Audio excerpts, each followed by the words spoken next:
네, 안녕하십니까. NH선물 외환 이코노미스트 김승혁입니다. 금번 NH선물 꽃고안에 참여해주신 모든 여러분께 진심으로 감사드립니다. 이번 편은 2편입니다. 저희가 앞선 편에서는 최근 외환시장 변동성이 왜 이렇게까지 커졌느냐에 대해서 미국 관점에서 저희가 풀이를 좀 해봤어요. 그렇지만 사실 미국만이 주 원인은 아니다라고 저희가 판단을 했고, 크게 두 가지 원인 중에 두 번째 원인은 중국에 있을 수도 있다라는 말씀을 같이 드렸습니다. 그렇기 때문에 이번 2편에서는 저희가 중국 관점에서 우리나라 원달러 환율이 왜 이렇게까지 급등했는지에 대한 원인을 좀 파헤쳐 보고자 하고 있어요. 그래서 Buy China가 저희 두 번째 편의 주제이고요. 네, 위안화라는 거의 약세 흐름은 사실 최근 원화의 약세를 이끄는데 하나의 원인으로 자리 잡고 있습니다. 이거에 있어서 저희가 원화는 위안화의 프록시 통화다라는 얘기를 많이 드리고 있어요. 왜 위안화와 원화가 사실 상관관계가 높게 기록되고 있느냐, 즉 위안화의 흐름이 어떻게 원화에 영향을 주느냐에 대한 질문에 있어서는 개괄적으로는 이래요. 첫 번째로는 중국의 경제에 따른 어떤 국내 수출에 영향을 크게 준다라는 거거든요. 예를 들어 중국 경기가 발전했다, 그리고 중국이 수입을 크게 늘렸다라고 했을 때 우리나라의 수출 실적도 상당히 호조세를 보인다라는 게 일반적으로 외국인들의 판단입니다. 실질적으로 우리나라의 수출 비중을 보자면 대중 수출 비중이 상당히 크기 때문에 사실 무시할 수 없는 수준이죠. 이런 관점에서 봤을 때 중국의 경제가 좋아진다라고 했을 때는 우리나라의 수출이 좋아질 수 있다라는 거고요. 우리나라 수출이 좋아진다라는 거는 경상수지와 무역수지 면에서 점차적으로 흑자 전환이 가능하다라는 거고, 이것은 결국엔 우리나라의 경쟁력을 좋게 만든다, 결국 원화의 강세로 자리매김할 수 있다, 이런 어떤 시나리오가 연결되는 게 흔히 원화가 위안화의 프록시 통화다라는 얘기를 하는 근거가 될 수 있습니다. 여기에서 사실 조금만 더 깊이 들어가면요, 이러한 어떤 생각을 가진 외국인들이 일반적으로 위안화에 대한 강세 베팅 혹은 약세 베팅 또는 해지를 할 때 원화를 같이 이용하는 경우가 많습니다. 아무래도 대외 개방 정도를 따졌을 때 중국과 한국을 비교하면 한국이 상대적으로 대외 개방 정도가 더 크죠. 그렇기 때문에 위안화만으로 이거를 방향성에 따른 베팅을 하거나 아니면 중국 주식에 투자를 했는데 이거에 대한 어떤 상승 또는 하락을 외국인 투자자들이 방어하거나 공격적으로 대응할 때 위안화를 이용하는 데 제한이 생길 수가 있어요. 그럴 경우에는 위안화를 대신해서 원화를 사용하는 경우가 많거든요. 그렇기 때문에 위안화가 강해지고 있는 상황에서 위안화 강세 베팅에 대한 해외 니즈가 많아진다라고 했을 땐 이 중에 일부는 원화 강세로 연결되는 상황이 많습니다. 그렇기 때문에 위안화와 원화는 긴밀한 영향력을 갖고 있어요. 최근 왼쪽 그래프를 보시면 달러 인덱스는 사실 이 정도 선에서 그냥 강세를 보이고 있지만 위안화는 꾸준하게 약세를 보이고 있습니다. 그러니까 달러 인덱스가 보이는 퍼포먼스보다 위안화가 훨씬 크게 약세를 보이고 있는 상황인데요. 그 격차가 점점 벌어지고 있죠. 그 이유는 어디서 찾을 수 있느냐라고 했을 땐 사실 중국 경제의 펀더멘털에 대한 우려에서 찾을 수 있다라는 말씀을 드리고 있습니다. 오른쪽 그래프를 통해서 확인할 수 있듯이 달러 원도 강세를 보이고 있지만, 즉 원화가 약세를 보이고 있지만 위안화도 만만치 않게 약세를 보이고 있다. 그리고 그 흐름 정도는 상당히 유사성을 보이더라라는 걸 저희가 확인할 수가 있죠. 상대적으로 위안화와 원화 무엇이 더 강하냐라고 했을 때 이거는 이제 위안-원 환율이기 때문에 위안화의 가치가 표시된 그래프거든요. 그 수준이 점차 내려가고 있죠. 최근에 원화가 약세를 보이고 있지만 위안화가 오히려 이거보다 더 큰 약세를 보이고 있는 상황이다라는 말씀을 드리고 있습니다. 위안화의 약세가 결국에는 원화의 약세로 귀결되고 있다. 즉 달러 위안 환율 상승이 달러 원 환율 상승으로 이어지고 있다는 겁니다. 그러면 결국 위안화는 왜 약세를 보일지가 사실 우리나라 환율을 예측하고 전망하고 분석하는데 주요할 거다라는 말씀을 드릴 수 있는데요. 아까 말씀드렸다시피 중국의 펀더멘털에 상당히 많은 의문점이 들어가고 있는 상황입니다. 아무래도 작년 같은 경우에는 제로 코로나 이슈 때문에 중국이 도시 봉쇄 가능성 같은 것들이 꾸준히 이어졌죠. 그렇지만 리오프닝이 되고 난 이후에 중국은 사실 개방 정도가 점차 넓어졌으니 그거에 따라서 경기도 반등할 거다라고 보고 있는 시선이 많았어요. 그래서 시진핑 3년임 이후에 많은 기관들이 차이나런을 통해서 중국을 벗어났지만 중국의 리오프닝 기대로 많은 자금들이 중국 내에 남아 있었거든요. 근데 최근에 중국의 경제 성장 속도를 보면 상당한 실망감을 저희가 확인할 수가 있습니다. GDP 성장률 자체도 점차적으로 낮아지고 있는 상황이고요. 첫 번째로 왼쪽 그래프를 보시면 이거는 중국 국경 간 거래 대금을 저희가 표시한 건데 이것이 결국에는 의미하는 바가 무엇이냐라고 했을 땐 위안화가 글로벌적으로 얼만큼 많이 사용되고 있느냐, 실제 수출과 수입할 때 위안화로 대금 결제가 얼만큼 많이 이루어지느냐에 대한 비율을 나타내는 겁니다. 그 대금 수준이 점차 내려가고 있죠.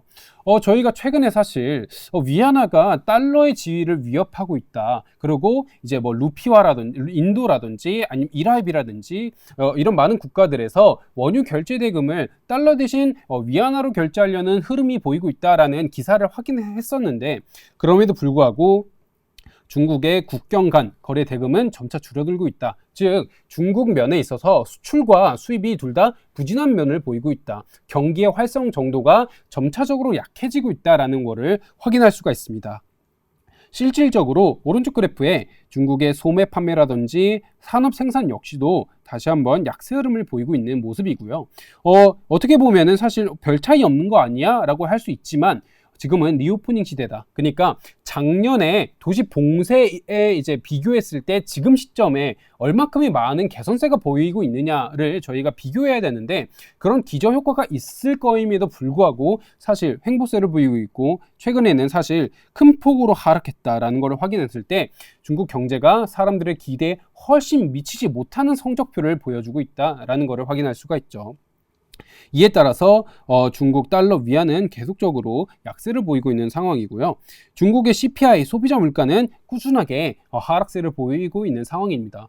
상당히 의아하죠. 왜냐하면 글로벌 인플레이션이 상당히 높아지고 있는 상황 속에서 대부분의 국가들이 금리 인상으로 이것을 대응하고 있는 국면인데 중국은 반대로 디플레이션 우려로 인해서 CPI의 하락 속도를 방어하기 위한 노력을 하고 있어요. 그렇기 때문에 얼마 전에 이제 저희가 중국의 정책 금리라고 부를 수 있는 LPR 금리 같은 것도 하향 조정을 하고 있는 상황이죠.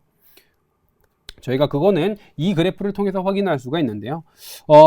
중국은 사실 정책 금리라고 하는 게 여기 LPR 금리라는 거를 저희가 대용해서 사용을 합니다. LPR 금리다라고 한다면 아무래도 대출 우대금리이거든요. 18개의 상업은행에서 이제 각 우량 신용 등급을 가진 고객들에게 대출해주고 있는 금리 수준이 어느 정도냐를 가지고 그 중국 국가의 정책 금리가 어느 정도 결정되고 있는 상황인데 여기 보시면 1년물짜리가 있고 5년물짜리가 있어요. 최근 1년물짜리는 사실 하향 조정을 했죠. 중국은 금리 인하로 지금 최근에 경기 하향세를 방어하려고 노력하고 있는 상황이다라는 말씀을 드리고 있습니다. 우리나라 환율은 고공행진하고 있는 상황인데 중국은 좀 반대의 흐름을 보이고 있죠. 근데 이 왼쪽 그래프를 제가 굳이 가져온 이유가 있어요. 이거를 좀 더 면밀히 살펴봐야 되는데 중국 경제가 왜 이렇게까지 좋지 않느냐에 대한 가장 큰 원인을 하나만 꼽자면 부동산이다라는 말씀을 드릴 수가 있습니다.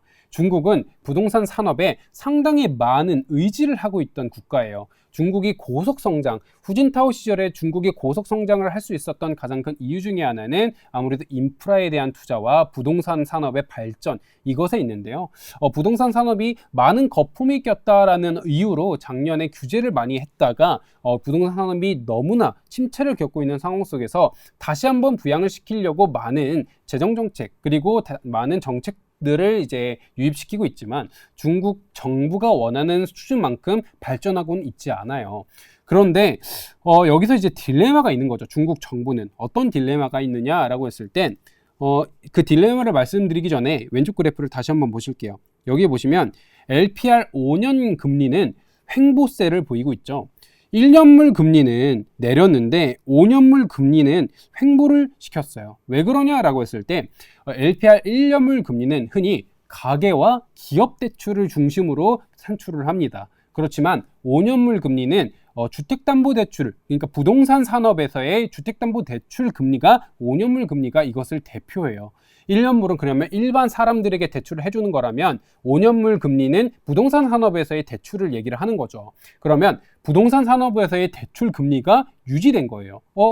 지금 부동산 산업을 개방시켜야 되고 부흥시켜야 되는 상황 속에선 금리를 내려야 되는데 금리를 왜 유지했을까? 이게 상당히 의문일 수 있잖아요. 이 부분이 최근 중국이 경기 성장을 하는데 어려움을 겪고 있는 키입니다.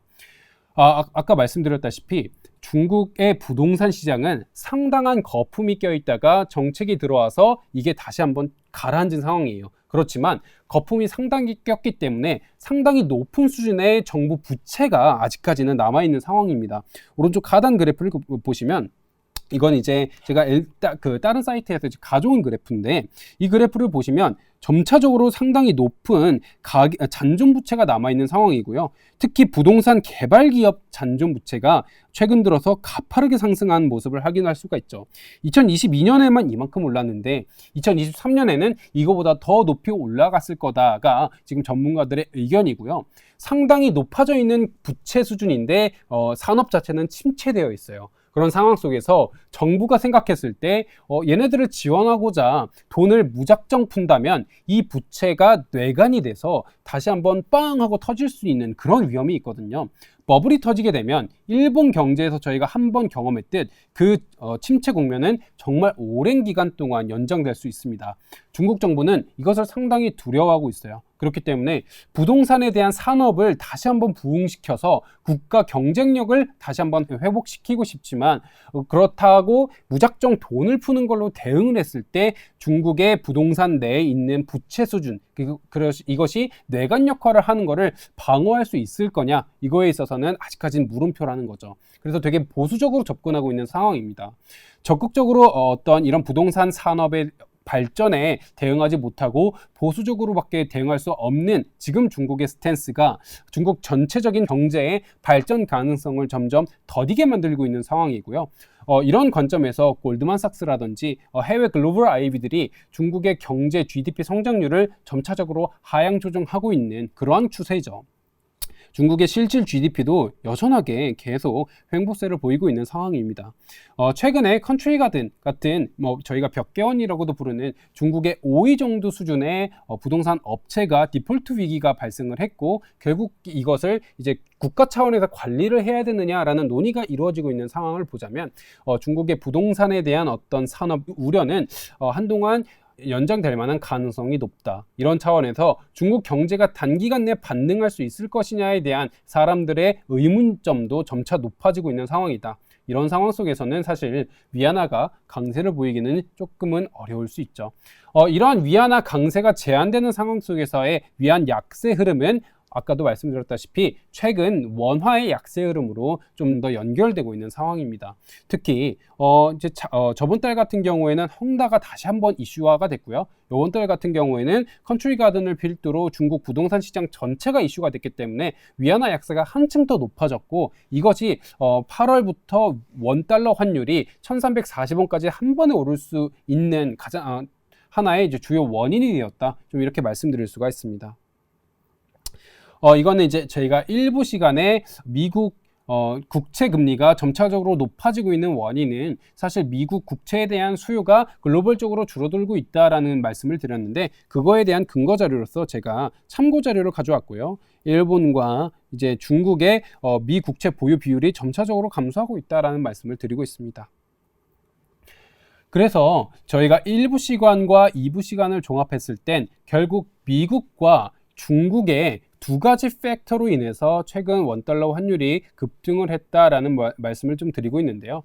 다행히 이 며칠 사이에는 그 급등세가 조금은 안정되고 있는 추세를 저희가 보이고 있습니다. 1320원대로 다시 한번 환율이 좀 내려왔는데요.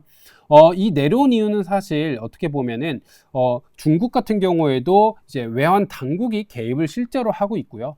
일본 같은 경우에도 BOJ가 외환 시장에 개입을 해서 146엔에서 150엔 사이에서 상단을 좀 막고 있는 듯한 모습을 확인하고 있거든요. 그런 차원에서 우리나라 내에서도 당국 경계심이 상당히 높아졌다. 그리고 이제 수급적인 수출업체 내고 물량이 좀 더 높아졌다라는 차원에서 최근에 롱 심리가 가열된 국면이 되돌려지고 있는 상황입니다. 이런 차원에서 8월 환율을 좀 예상을 해보자면 어느 정도 상승폭은 저희가 좀 확인을 했다. 그렇게 된다면 잭슨홀 미팅 이후에 상황이 어떻게 될지를 저희가 좀 지켜봐야 되는데 다행히도 최근 잭슨홀 미팅 내에서 매파적인 발언이 나올 거다 나오지 않을 거다라는 의견이 되게 분분한 상황이잖아요. 그래서 이거에 따른 결과를 반영하고 난 이후에 노이즈가 좀 해소가 된다면 지금 같은 상승 국면에선 조금은 벗어나서 상승폭을 반납하는 흐름을 저희가 좀 확인할 수 있지 않을까라는 말씀을 드리고요. 상단은 1360원까지 열어두는 걸 추천드리고 하단은 1290원까지 열어두는 걸 추천드리고 있는 상황입니다. 네, 여기까지 1편과 2편 최근 원달러 환율의 변동성이 왜 이렇게까지 급격했는가에 대한 원인을 점검해 봤는데요. 미국과 중국 측면에서 다뤄봤습니다. 사실 근데 최근 미국 이슈라고 한다면 잭슨홀 미팅이 가장 뜨거운 감자죠. 이제 오늘 밤 기준으로 잭슨홀 미팅이 진행될 예정인데요.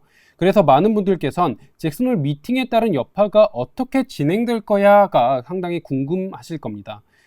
저희가 안 그래도 잭슨홀 미팅에 대한 내용을 여기 담아볼까 하다가 녹화 기준일 당시로는 잭슨홀 미팅이 열리기 전 시간대이기 때문에 관련된 리포트는 잭슨홀 미팅이 진행된 이후에 저희가 스팟성 리포트로 다시 한번 제공해 드리려고 노력하고 있습니다. 그렇기 때문에 스팟성 리포트가 잭슨홀 미팅 관련된 분석 보고서가 궁금하신 분들은 저희가 댓글창에 사이트 주소를 하나 남겨 놓을 거예요. 그 사이트 주소를 타고 들어가시면 저희 회사 홈페이지로 연결되시는데 그 홈페이지 내에 저희가 올려놓은 리포트를 확인하실 수가 있습니다.